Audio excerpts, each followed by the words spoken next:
Morning students, class 11th business study बेटा, partnership organisation. इससे पहले हम सोल प्रॉपर्टीज़ कर चुके हैं। जो सोल ट्रेड है हमारा, एकाकी व्यवसाय के बारे में हम पढ़ चुके हैं।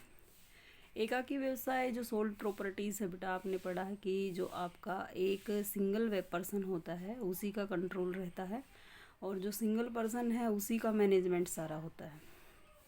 पार्टनरशिप साझेदारी संगठन आपका होता है। साझेदारी में आपको पता है, कॉमन आप आम जो घर पे भी सुनते होंगे कि जो साझेदारी का जो वर्क होता है, जो पार्टनरशिप होती है, दो या दो से अधिक व्यक्तियों के बीच में एक एग्रीमेंट होता है। ठीक है, जैसे कि आपको पिक में भी दिखाई दे रहा है कि बिजनेस पार्टनरशिप जब होती है तो इसका मतलब है कि आप दोनों ही सहमत हैं।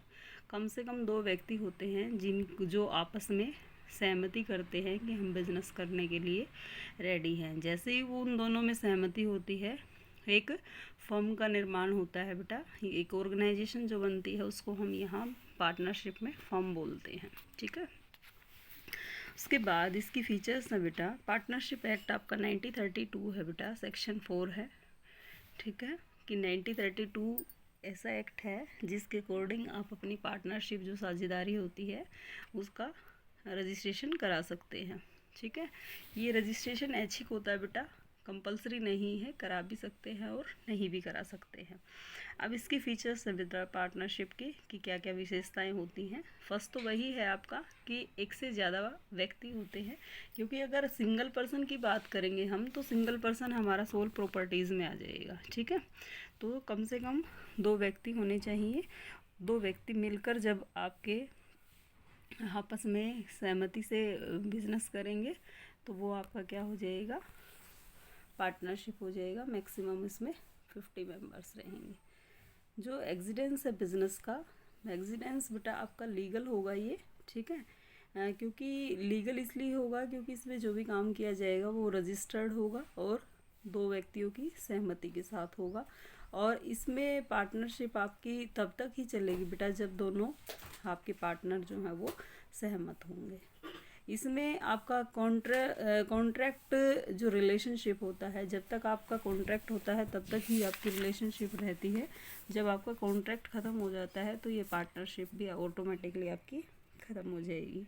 Profit motive and sharing in profit, इसमें क्या होता है कि आपका मेन ऑब्जेक्ट जो होता है वो प्रॉफिट से रिलेटेड होता है, और जो भी प्रॉफिट आपका बिजनेस में रहता है वो दो या दो से अधिक जितने भी मेंबर होंगे उन सब में डिस्ट्रीब्यूट किया जाएगा।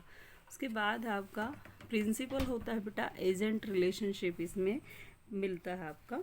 इसका मतलब ये है कि आप अपने काम के प्रति एजेंट भी बन सकते हैं, और जो है आप अपना काम किस तरीके से कर सकते हैं। ये कॉन्ट्रैक्ट उसी टाइम जब सिग्नेचर होता है तो आप अपना साइन करते हैं कि आप किस तरीके से इसमें काम करेंगे।